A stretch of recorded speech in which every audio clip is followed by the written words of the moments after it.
Tu as certainement traversé des moments de doute, ça arrive à tout le monde. Qu'est-ce qui te motive à ne jamais abandonner? D'abord, j'ai eu beaucoup d'échecs, j'ai trébuché, je suis tombée, je me suis réveillée avec plus de force et plus d'encouragement et beaucoup de courage parce qu'il ne faut jamais abandonner. C'est mon idée, c'est moi qui ai mis en place.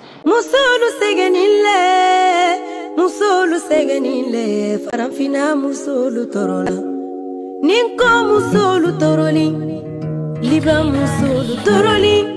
Bonsoir à toutes et à tous, bienvenue dans ce nouveau numéro de Femmes battantes. L'émission qui met en lumière les femmes d'ici et d'ailleurs, véritables actrices du changement économique, social et culturel. Notre objectif, c'est de valoriser le leadership féminin et de partager avec vous les parcours inspirants de celles qui bâtissent le monde de demain.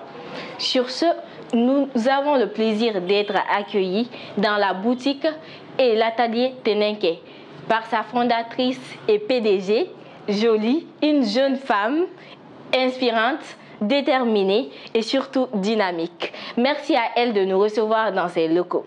Ça va, Jolie?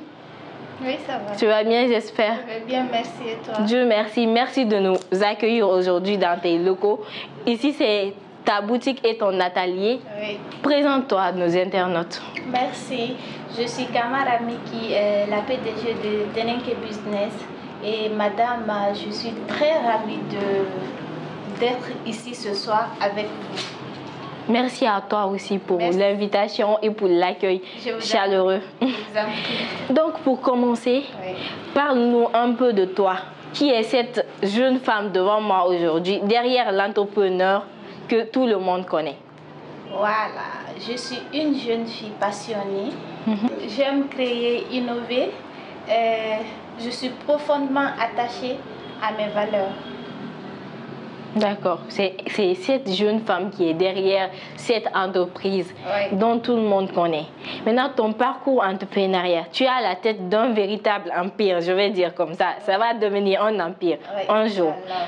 Atelier, boutique, pirogue, 22. Comment arrives-tu à gérer toutes ces activités à la fois? C'est pas facile, c'est pas toujours facile, mais il faut avoir un mental d'acier.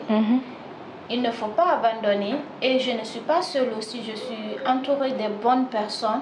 Donc du coup, je fais de mon mieux à pouvoir gérer toutes ces activités.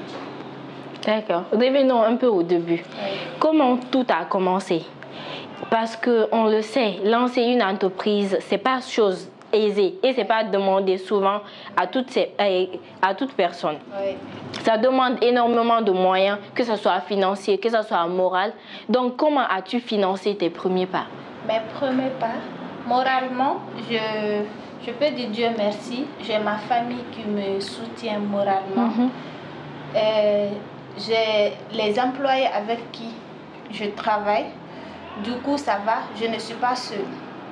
D'accord. Alors, ma belle, on va faire une petite pause publicitaire avec notre partenaire et sponsor, le thé Black Star. Est-ce que tu as bu du thé Black Star même? Oui. C'est le meilleur thé du marché aujourd'hui. À toutes. Dans chaque maison, dans chaque moment de partage, il existe un thé qui rassemble. Découvrez Black Star, un goût intense, un arôme naturel et une saveur qui réveille les sens. Maintenant, les défis et la motivation, parce que dans toute entreprise, il y a des défis. Il y a une sorte, même si c'est une petite chose, qui te motive au moins. Comme tout entrepreneur, tu as certainement traversé des moments de doute, ça arrive à tout le monde. Qu'est-ce qui te motive à ne jamais abandonner? D'abord, j'ai eu beaucoup d'échecs, j'ai trébuché. Je suis tombée, je me suis réveillée avec plus de force et plus d'encouragement et beaucoup de courage parce qu'il ne faut jamais abandonner. C'est mon idée, c'est moi qui ai mis en place. Donc, pourquoi abandonner? Donc, c'était ton idée, tu t'es dit, un jour, j'ai décidé de me lancer dedans. Donc, forcément, le chemin n'allait pas être aisé, n'allait pas être facile à vivre. Si tu te dis que déjà, c'était de toi, donc tu n'allais pas facilement abandonner. Ça veut dire alors que ta motivation, c'était toi-même. Oui, moralement, j'étais déjà prête à confronter tout ceci. Parce que tout échec mène à une réussite. C'est ce que je me suis dit. C'est ça. Du coup, je n'abandonne pas. Je continue le chemin. Maintenant, moi, je veux vraiment savoir, comme tu as dit que tu n'as pas de sponsor, tu n'as pas de partenaire, à ton jeune âge comme ça, là, comment tu arrives à financer? On sait tous que quand tu veux débuter une entreprise, là, des fois, il y a des pertes. C'est deux choses, au fait. Soit tu as des bénéfices, soit tu as des pertes. Maintenant, quand tu as des pertes, comment tu arrives à faire monter le niveau encore? Comme ce que je t'ai dit, c'est pas facile. Hein. Mais dire être entrepreneur, c'est oser. Être entrepreneur, c'est être audacieuse. Donc, c'est vrai, j'ai eu des difficultés. J'ai vraiment eu des difficultés au début. Mais comme je te dis, avec mon économie, avec mes économies que j'ai, et plus ma famille, je tombe, je me réveille. Je tombe, je me relève plus fort. Donc ça va, hein. J'ai ma famille, j'ai pas de sponsor, j'ai pas de partenariat, mais ma famille est là pour ça.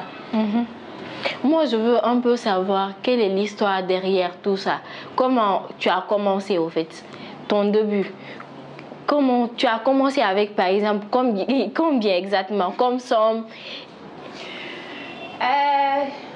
Tout au début, j'ai commencé avec la vente des œufs chez moi, dans ma propre chambre. J'avais pas de local, ni rien. Du coup, je peux dire au maximum, j'ai commencé avec quelque chose de 300 000 francs, qui en ce moment faisait 10 alvéoles d'œufs. Du coup, j'ai commencé avec ça, je me débrouillais comme ça, chez moi, dans ma chambre, avec les œufs. Là où je dormais, c'est là-bas que je classais mes œufs. Je transportais les œufs sur ma tête, j'envoyais dans ta chambre chez mes boutiquiers. En fait, c'est moi-même qui faisais la livraison.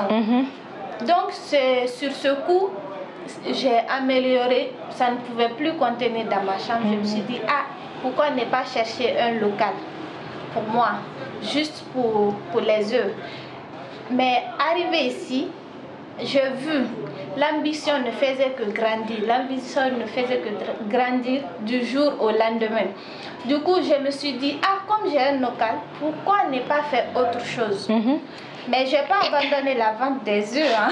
C'est mon début. C'est vrai. Mais je me suis dit, moi, j'aime pas trop le salon pour la coiffure. Je me suis dit, pourquoi ne pas créer? J'aime les trucs du tendance, le mode et tout. Je me suis dit, pourquoi ne pas associer avec l'atelier? C'est comme ça que j'ai commencé petit à petit. Dans mon propre quartier, j'ai eu un peu de clientèle. Mais aujourd'hui, je peux dire Dieu merci. J'ai eu à faire recours à un Nigérien qui travaille avec moi. Bien sûr, j'ai des Guinéens aussi qui travaillent avec moi. J'ai une maîtresse que j'employais en Guinée ici et l'autre, lui, il vient du Nigeria. Du coup, on se donne la main. Moi, mon objectif, c'est quoi? C'est valoriser nos pagnes africains, valoriser nos traditions, nos mœurs et tout. Du coup, je volis dans ça. Après l'affaire de pirogue là, ça c'est venu après l'atelier. Du coup, je suis concentrée. Je travaille dur. C'est pas facile à mon jeune âge, c'est pas facile, mais je parviens à m'en sortir.